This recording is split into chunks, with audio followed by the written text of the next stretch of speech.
नमस्कार।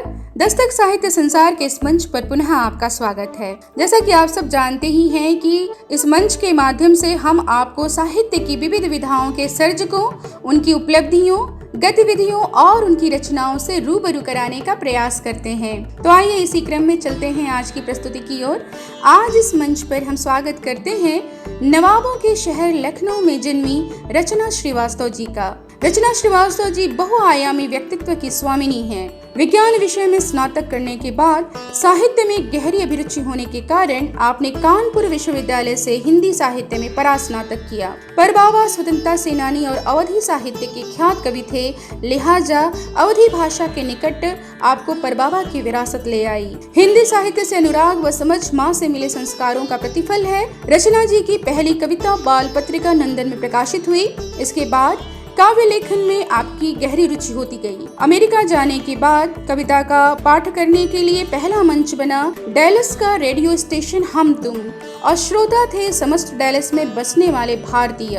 आपने बीबीसी की हिंदी सेवा में अपनी रचनात्मक सेवाएं दी हैं। कई कलाकारों और कवियों का साक्षात्कार किया है, जिनमें से कुछ विशिष्ट नामों का जिक्र हम यहाँ करना चाहेंगे। पद्म खन्ना जी, जगजीत सिंह, अमजद अली खान, राहत फतेह अली खान, पंकज उधास, हरिहरन, शुभा मुदगल, सोनू निगम, सुनिधि चौहान, अनिल कपूर, प्रियंका चोपड़ा, अनुपम खेर, पद्मिनी, शबाना आजमी आदि। आपने साहित्यकारों का भी साक्षात्कार किया, जिसमें से कुछ विशिष्ट साहित्यकारों के नामों का जिक्र यहाँ करना चाहेंगे। श्री कुंवर बेचैन, आलोक श्रीवास्तव, डॉक्टर इला प्रसाद, श्री सर्वेश अस्थाना और गजेंद्र सोलंकी के नाम उल्लेखनीय हैं। आपने रेडियो स्टेशन हम तुम एएम डैलस अमेरिका के लिए 2008 से 2009 तक कई शो किए। अमेरिका में गैर हिंदी भाषी बच्चों के लिए आप हिंदी शिक्षण का कार्य करती हैं, बच्चों को लोक नृत्य की शिक्षा देती हैं और रामलीला का आयोजन, मंच संचालन और कई नाटकों में अपनी विशिष्ट भूमिका का निर्वाह भी करती हैं। आपने बहुत से विज्ञान और चिकित्सा संबंधी आलेखों का हिंदी अनुवाद किया, कविताओं का भी हिंदी अनुवाद किया है।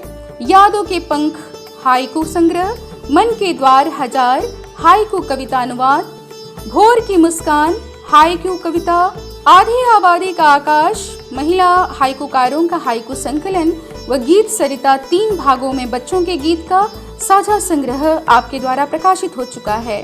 तो आइए ऐसी ख्यातिलब्ध प्रतिष्ठित प्रवासी भारतीय साहित्यकार रचना श्रीवास्तव जी से सुनते हैं उनकी ये रचनाएं दस्तक के इस मंच से।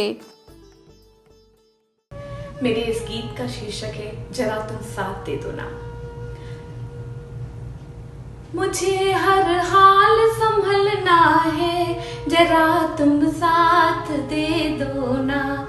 मुझे हर हाल संभलना है, जरा तुम साथ दे दो ना।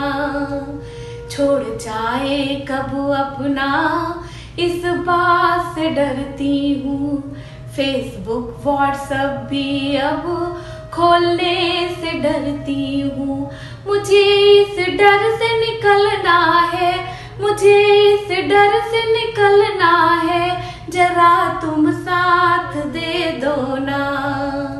नफरत के अंधियारे ने हर ओर से घेरा है कौन यहाँ किसका सबने मुंह फेरा है।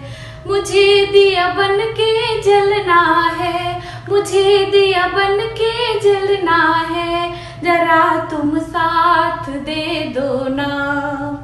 खुशियों की बगिया में आंसू का पहरा है, इन धुंध हवाओं में एक डर सा ठहरा है। मुझे खुशी बन के बिखरना है, मुझे खुशी बन के बिखरना है, जरा तुम साथ दे दो ना। हाथों में आले ले बेखौफ चलता है सामने मौत खड़ी फिर भी ना डरता है।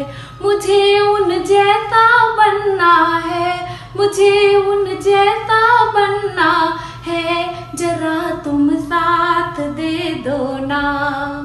ममता के आंचल में दिन चढ़े अंधेरा है, एक लाल गया था कल, अब कहाँ सवेरा है। मुझे उम्मीद सा बहना है, मुझे उम्मीद सा बहना है, जरा तुम साथ दे दो ना। सूखी हुई बगिया की कोई खबर न पाता है, वीरान हुई गलियां कोई आता ना जाता है। मुझे सावन सा उतरना है, मुझे सावन सा उतरना है, जरा तुम साथ दे दो ना। मुझे खुशी बन के बिखरना है, मुझे दिया बन के जलना है, मुझे उम्मीद सा बहना है, मुझे उन जैसा बनना है, जरा तुम साथ दे दो ना। मेरी दूसरी कविता का शीर्षक है विधवा नदी।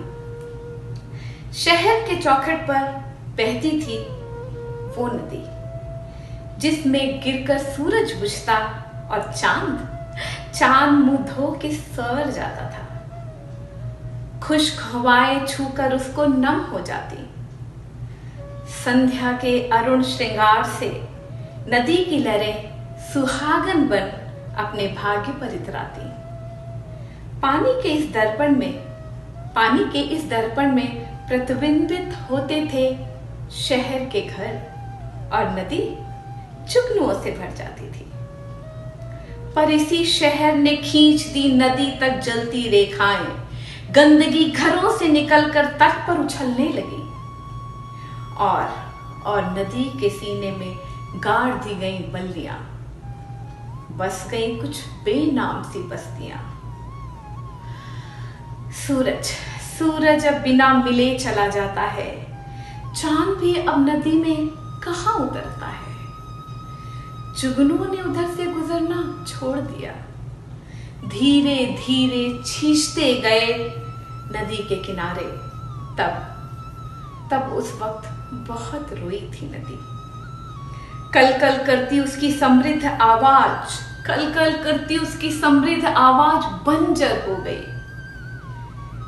बहती है अब भी एक कृशकाय विधवा नदी, जो स्वयं एक प्यास बन चुकी है। बहती है अब भी एक कृशकाय विधवा नदी, जो स्वयं प्यास बन चुकी है। मेरी तीसरी और अंतिम कविता का शीर्षक है माँ। रिश्तों की सिलवटों को खोल धूप दिखाती है, आंगन में सूखते हैं वो और भीगती है माँ। पेड़ की फुनगी से उतार